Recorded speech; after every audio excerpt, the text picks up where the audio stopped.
बिस्मिल्लाहिर्रहमानिर्रहीम नहमदुहु व नुसल्ली अला मुहम्मद रसूलुल्लाहि करीम। ये प्रॉब्लम डिफरेंशियल इक्वेशन के linear partial differential equation with constant coefficient chapter से है, क्योंकि यहाँ पर हम देख रहे हैं कि ये कांस्टेंट कोफिशिएंट है और पार्शियल डिफरेंशिएशन हो रहा है। तो linear partial differential equation with constant coefficient, तो यहाँ पर लीनियर इसलिए है क्योंकि हम देख रहे हैं d y over del z over del y की भी जो पावर है 1 है, del z over del x की भी पावर 1 है, ऐसे ही del two z over del x over del y की पावर भी डिग्री भी 1 है। यानी ऑर्डर तो ये सेकंड ज़रूर है, लेकिन इसकी जो डिग्री है यानी इसकी जो पावर है वो 1 है। तो ऐसे में ये लीनियर कहलाता है, यानी linear partial differential equation with constant coefficient. Coefficient तो नज़र आ रहे हैं 1 + 1 - 1। तो ये यहाँ पर z डिपेंडेंट वेरिएबल है और x और y इंडिपेंडेंट वेरिएबल है। इस प्रॉब्लम को हम इस तरीके से भी लिख सकते थे, यानी जो z का सेकंड डेरिवेटिव है with respect to x y, इसको हम s से डिनोट करते हैं, और z का x के रिस्पेक्ट में पार्शियल डिफरेंशिएशन होता है एक बार, उसे p से डिनोट करते हैं, और z का y के रिस्पेक्ट में पार्शियल डिफरेंशिएशन को डिफरेंशियल कोफिशिएंट को q से डिनोट किया जाता है। और राइट हैंड साइड में z और प्लस का x y है। z जो कि डिपेंडेंट वेरिएबल है, इसको हम लेफ्ट हैंड साइड में रखेंगे, यानी हम z को लेफ्ट में ले आएंगे तो -z हो जाएगा। लेकिन उससे पहले हम इसको उसी फॉर्म में वापस कर दें। इसको लिख सकते हैं s को del two z over del x del y, यानी जो गिवन इक्वेशन है उसको हम लिख रहे हैं प्लस का del z over del x minus del z over del y। इस y z को राइट हैंड साइड से लेफ्ट में ट्रांसपोज किया, राइट हैंड साइड में सिर्फ x y का ही फंक्शन बचा हुआ है। अब इसको हम d और d डैश नोटेशन में लिख देंगे। हम लोग जानते हैं कि जो डेल ओवर डेल x होता है इसको हम d से डिनोट करते हैं, और डेल ओवर डेल y होता है इसे d डैश से डिनोट करते हैं। तो यहाँ पर सेकंड डेरिवेटिव है, यानी del two over del x del y है, इसको लिखा जाता है d डैश से डिनोट किया जाता है। तो ये वैल्यू हो जाएगी d डैश z प्लस का dz, और यहाँ पर y के रिस्पेक्ट में है तो d डैश लिखेंगे minus z is equal to x y. अब यहाँ पर z जो कि एक फंक्शन है और ऑपरेटर ये हैं, इनको हम z को बाहर ले लेंगे। ध्यान रहे इसको हम लेफ़्ट में बाहर नहीं ले सकते, राइट में बाहर ले सकते हैं, यानी जिस साइड लिखा है राइट हैंड साइड लिखा है z, तो आपको राइट हैंड साइड इसको यहाँ से बाहर ले लेंगे, क्योंकि ये सिंपल मल्टीप्लिकेशन नहीं, ये ऑपरेटर्स हैं, तो इसका हमें ध्यान रखना होगा। ये डैश था इसको लिख दिया, यहाँ z को बाहर लेंगे 1 बचेगा, z को हमने यहाँ पर बिल्कुल बाहर ले लिया, राइट हैंड साइड में x y है। इस डिफरेंशियल इक्वेशन को, यानी जो लीनियर पार्शियल डिफरेंशियल इक्वेशन है विद कांस्टेंट कोफिशिएंट, इसको हमें सॉल्व करना है। हम देख रहे हैं कि यहाँ पर ये फैक्टर किए जा सकते हैं सिंपली, इन दोनों में से d कॉमन है, d को हमने बाहर ले लिया और बचेगा हमारा d डैश प्लस का 1 बचेगा। d डैश को हम इस तरफ ही बाहर ले सकते हैं, d को इस तरफ नहीं लिख सकते हैं क्योंकि d पहले लिखा है, d डैश बाद में है। और यहाँ इन दोनों में कुछ भी कॉमन नहीं, तो आप 1 ऑपरेटर को कॉमन ले लें यहाँ से, तो माइनस बाहर निकलेगा, दोनों ही प्लस हो जाएंगे, d डैश प्लस का 1 हो जाएगा, और ये इस जैसा फैक्टर हो गया। ये तो दो टर्म मिल गए, इनमें से ये फैक्टर कॉमन है। और यहाँ पर भी ध्यान रहे फैक्टर करते वक्त कि इसको, इस ऑपरेटर को राइट हैंड साइड में ही बाहर लेंगे, लेफ़्ट में इधर बाहर ना ले लें, क्योंकि सिंपल से ये नंबर नहीं, ये ऑपरेटर हैं। तो d - 1 आ जाएगा, और d डैश प्लस 1 वो अलग बात है कि आपके क्वेश्चन पे इसका आंसर इफ़ेक्ट अभी ना हो, क्योंकि ये कांस्टेंट कोफिशिएंट है। लेकिन आपको ठीक लिखना है कि d डैश प्लस 1 को राइट हैंड साइड में ही लेंगे, z is equal to x y. तो यहाँ पर ये जो फैक्टर मिल गए, तो इससे हम लिख सकते हैं कॉम्प्लीमेंट्री फंक्शन, आसानी से लिख सकते हैं, क्योंकि ये लीनियर फैक्टर बन चुके हैं। ये प्योरली d में है और ये d डैश में है। ऐसे में जो आपको ये d में जो नज़र आ रहा है उसमें जो कांस्टेंट है माइनस के साथ है, तो माइनस को छोड़ के जो बचा है यानी प्लस का 1, तो 1 इंटू एक्स कर लीजिए और 1 करेंगे। जहाँ पर देखिए d होता है वहाँ तो हम लोग y कर देते हैं, और d डैश है नहीं, तो इसका मतलब इसका कोफिशिएंट जो होगा वो 0 होगा। तो फिर हम अगर डिटेल में लिखें तो इसके साइन चूँकि हम मान लेंगे ये प्लस हो रहा है तो या माइनस हो रहा है, तो आप plus 0 into D dash 0 into D dash की जगह पर x कर देंगे। जिस तरीके से आपने d की जगह पर y किया है वैसे ही यहाँ पर अगर यानी ये था हमारा d -1 था तो इसको हम ऐसे भी लिख सकते हैं d और -0 इंटू डी डैश और -1। और ध्यान रहे यहाँ पर x या y आ सकता है, लेकिन ये ध्यान रखना है अगर d लिया है आपने तो इसका साइन प्लस बना लें और फिर उसके करस्पॉन्डिंग ये जो माइनस आ रहा है तो फिर माइनस को छोड़ के जो बचा है वो यहाँ पर आपको लिखना है। इसको d को प्लस बनाएंगे और d वाला प्लस लिया है तो आपको यहाँ पर x लिखना है। अगर डी डैश आपने प्लस बना के लिखा है तो यहाँ चूँकि है नहीं, एब्सेंट है, तो आप नहीं बना सकते, तो यहाँ पर तो यही आएगा। तो इस टर्म को लिखने की कोई ज़रूरत नहीं, अगर डी डैश यहाँ पर ना हो तो आप सिर्फ y लिख के यहाँ पर कंप्लीट कर सकते हैं। लेकिन पूरा जनरलाइज करना चाहते हैं तो इसलिए हमने इसको इस तरीके से इस फैक्टर के करस्पॉन्डिंग CF ये लिख दिया। अब इस फैक्टर के करस्पॉन्डिंग जो CF लिखेंगे प्लस करते हुए e टू द पावर, यहाँ पर देखिए जो हमारा d डैश +1 है इसको हम इस तरीके से बिल्कुल जनरलाइज करके लिख देंगे कि इसमें कोफिशिएंट चूँकि d का नहीं है या तो 1 है, यहाँ पर कोफिशिएंट नहीं है तो -0 इंटू डी लिख सकते हैं। और आप यहाँ पर जो है डी डैश यहाँ पर इसको लिख सकते हैं, ये +1 है। हम देख रहे हैं कि इस चीज़ को हम ये इसके को लिखना चाह रहे हैं। डी डैश तो ये आ गया, डी डैश और डी नहीं था उसके हम कोफिशिएंट को 0 ले लिया यानी -0 ले लिया और इसको हम ऐसे करके लिखेंगे यानी माइनस ऑलरेडी हमें फार्मूले में ज़रूरत होती है, यानी इसका साइन जैसा होता है उसका अपोजिट, यानी ये प्लस और ये माइनस, तो इससे प्लस तब ये बनेगी, हम माइनस हम बंद करेंगे यानी ब्रैकेट ओपन करेंगे माइनस +1 हो जाएगा। अब इस फैक्टर के करस्पॉन्डिंग हम यहाँ पर लिख सकते हैं, तो जो यहाँ पर है यानी माइनस के बाद उस कोफिशिएंट को आप यहाँ पर लिख दीजिए और इसका यानी हम d की जगह तो x लिखते हैं और d डैश यहाँ पर y लिखते हैं, तो इसके करस्पॉन्डिंग लिख रहे हैं तो यहाँ पर y से मल्टीप्लाई किया जाएगा और एक आर्बिट्रेरी फंक्शन जिस तरीके से हमने इधर phi1 लिया था यहाँ पर phi2 लेंगे और फिर जिस तरीके से यहाँ पर फैक्टर में दूसरे वाले में d था तो वहाँ पर y लिखा था पहले, यहाँ पर d डैश है तो आप यहाँ पर x लिखेंगे, x फिर प्लस का यहाँ पर अगर माइनस है तो जो भी कोफिशिएंट है वो लिखेंगे और यहाँ पर जो d है उसके यहाँ पर y लिखेंगे।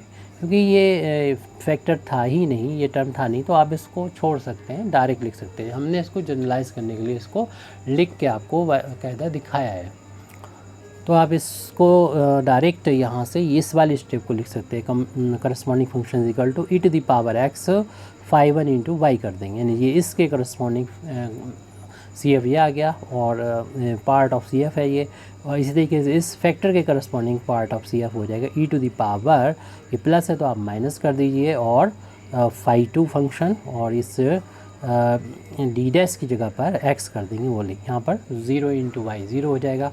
इस चाहे तो आप पूरा लिख के ये कर देंगे, ऐसा भी कर सकते हैं। तो CF तो हमने यहाँ पर फाइंड कर ही लिया है। अब हम पर्टिकुलर इंटीग्रल यानी इसे बोलते हैं PI शॉर्ट में, तो PI इज इक्वल टू लिखना है तो 1/, में लिख देंगे जो आपने फैक्टर लास्ट में कर लिए थे, उसमें z का जो कोफिशिएंट होता है जो d और d डैश का फंक्शन होता है उसको आप यहाँ पे लिखते हैं d-1 और d डैश प्लस का 1, और राइट हैंड साइड में जो फंक्शन होता है xy का उसको आप यहाँ पर ऊपर न्यूमरेटर में लिखते हैं और इस तरीके से ये ऑपरेटर बन जाता है, ये फंक्शन होता है जिसे ऑपरेट करना है।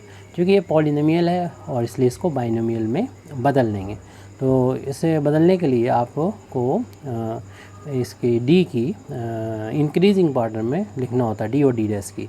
तो इस वाले फैक्टर में कोई प्रॉब्लम नहीं है क्योंकि 1 यहाँ दोनों के बीच में प्लस का साइन है, तो 1 पहले लिख दीजिए, d डैश को बाद में। यहाँ पर इसको +1 बनाने के लिए इस वाले फैक्टर में से माइनस बाहर ले लीजिए, तो 1 प्लस और d होगा माइनस हो जाएगा। ये x/y पर ऑपरेट होना है। अब ये न्यूमरेटर में ले जाना होता है, तो माइनस को यहाँ पर लिख दिया, इसको ले जाएंगे, अभी तो पावर नहीं लिखी तो प्लस का 1 है, जब न्यूमरेटर में ले जाएंगे तो 1 माइनस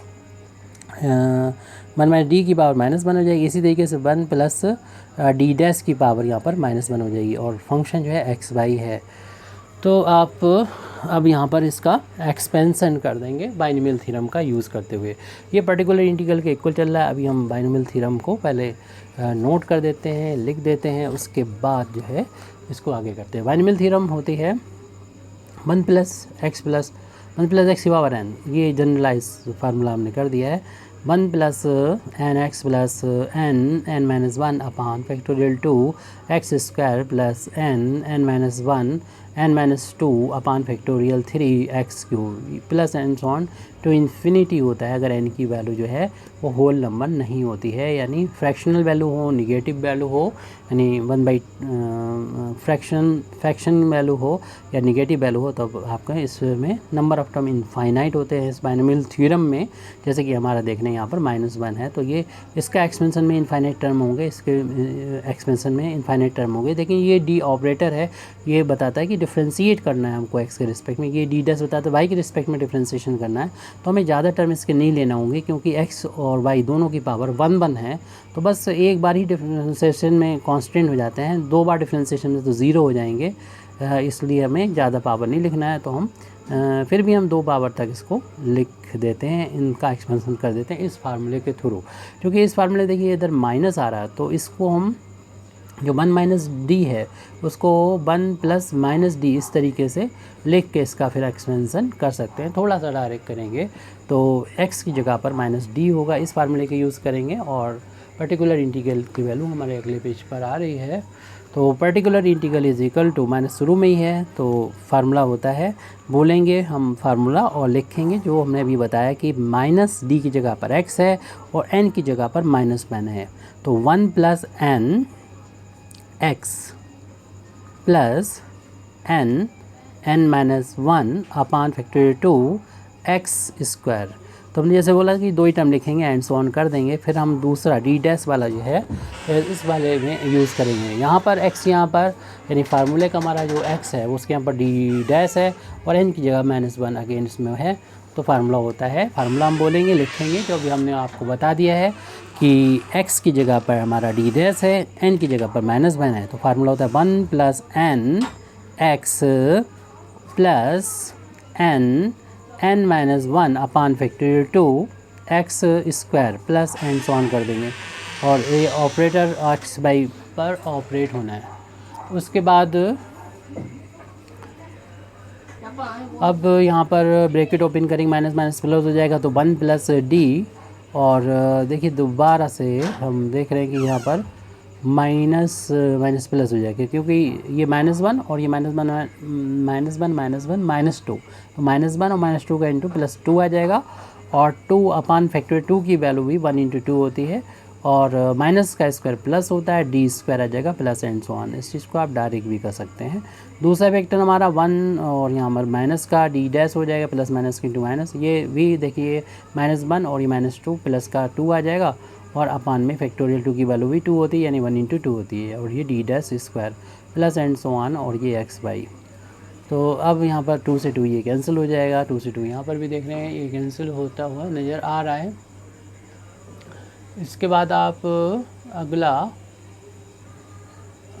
तो स्टेप है वो देखते हैं, इसके थोड़ा सा सिंप्लीफाई करके लिख देंगे। 1 + d प्लस का d², ये हमारा जो टर्म है इनके अल्टरनेट पॉजिटिव निगेटिव, यहाँ पर यहाँ इसके तो सारे पॉजिटिव ही आएंगे, लेकिन दूसरा वाला जो है यानी ये वाला उसका अल्टरनेट पॉजिटिव निगेटिव आएंगे, यानी 1 - d डैश और प्लस का d²। हालांकि बात वाले से हमें ज़्यादा मतलब है नहीं, जैसे कि हमने पहले ही बताया कि हमें 1 पावर तक d की और d डैश की चाहिए, और 2 हमने एक्स्ट्रा में लिख रखी हैं। अब इसका ये 2 तरीके हमें सही लगते हैं कि आप तो या तो मल्टीप्लाई कर दें इसका, उसके बाद आप इसको ऑपरेट कर दें इस x/y फंक्शन पर, या फिर देखिए कि ये डेरिवेटिव हैं y के रिस्पेक्ट में, डिफरेंशियल कहना चाहिए, यस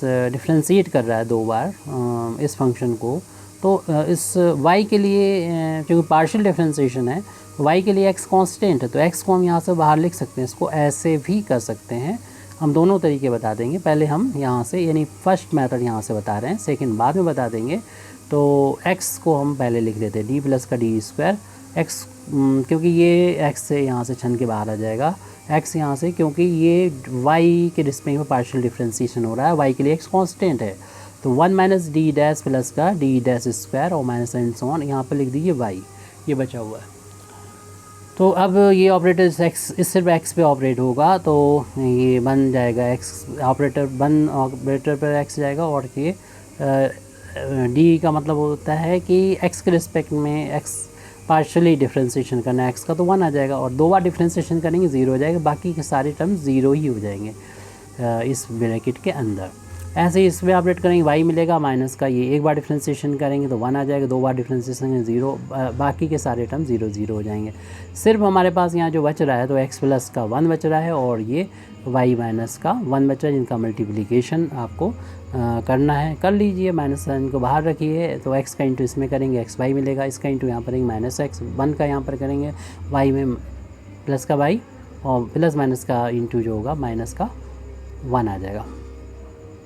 तो हमने कहा ये एक तरीका हमारा इनका से सॉल्व करने का। या आप फिर यहाँ पर सेकंड तरीका भी यूज़ कर सकते हो, यानी या तो ये करना है आपको या फिर इसके बाद वाला ये करना है। ये चीज़ यहाँ से जो है वो कॉमन रहेगी और इसके बाद से रहेगी, इनमें से आप एक यूज़ करेंगे। यानी यहाँ पर ये जो चल रहा है वो पर्टिकुलर इंटीग्रल निकालने का मेथड है, ये सेकंड तरीका है पर्टिकुलर इंटीग्रल निकालने का, कि पहले आप जो है इन दोनों ब्रैकेट्स का मल्टीप्लिकेशन कर दें, कंफ्यूज ना होना इस चीज़ में। तो इन दोनों में से आपको एक यूज़ करना है, या तो फर्स्ट जो हमने डाल रखा है यहाँ से लेके यहाँ तक, या फिर आप ये यूज़ करना है, इनमें से कोई एक यूज़ करना है। इस पी आई की वैल्यू ये चल रही है, इसके बाद जो है या तो आप इसे कंटिन्यू यहाँ तक करेंगे या फिर कंटिन्यू इसे स्किप कर देंगे, और इसके बाद ये करेंगे कि इन दोनों ब्रैकेट्स का इंटू करेंगे। कैसे इंटू करेंगे वो आपकी मर्ज़ी है, जैसे इंटू कर लें इसको, यानी पहले 1 का इंटू हम इस सभी में करेंगे, और जो हमें काम के हैं हम उनको पहले लेंगे। 1 का इंटू 1 में करेंगे, 1 आ गया। 1 का इंटू माइनस डी डैश में करेंगे, डी डैश आ गया। 1 का इंटू डी डैश स्क्वायर में करेंगे, उसे हम नहीं लिख रहे हैं, जो काम के वही लिख रहे हैं। और फिर हम डी का इंटू 1 में करेंगे तो प्लस का डी मिलेगा, और इस तरीके से डी का डी डैश स्क्वायर में होगा, तो ये भी हमें इसकी ज़रूरत नहीं है। लेकिन हाँ, डी डैश में जब इंटू किया होगा डी का 1 में किया तो ये आ गया, और डी डैश में करेंगे तो माइनस का डी डैश मिलेगा, उसे तो लिखना ही होगा इसका इंटू जब इस वाले में किया। तो डी डैश स्क्वायर में नहीं लिख रहे हैं उसको, क्योंकि इसकी ज़रूरत नहीं, क्योंकि 2 पावर वाले हमें फिर आगे मिलते रहेंगे, इसे छोड़ देंगे, और इधर भी हम कर चुके कंप्लीट, बस एंड्स ऑन करके ऐसे छोड़ दीजिए। ऑपरेटर हमारा जो था यहाँ पर एक्स वाई था, इस पर ऑपरेट करना था, अब इस पर कर देते हैं ऑपरेट। तो यहाँ पर जब ऑपरेट करने जा रहे हैं हम यहाँ पर, तो देखिए जब ऑपरेट यहाँ पर हम करने जा रहे हैं तो 1 पर 1 ऑपरेट करेगा एक्स वाई पर, तो एक्स वाई आ जाएगा, और इस पर करने जा रहे हैं वही बात आ जाएगी कि डी डैश के लिए एक्स कांस्टेंट है, क्योंकि डी डैश का मतलब वाई के रिस्पेक्ट में पार्शियली डिफ्रेंशिएशन करना, सिर्फ ये वाई को वाई पर ऑपरेट होगा।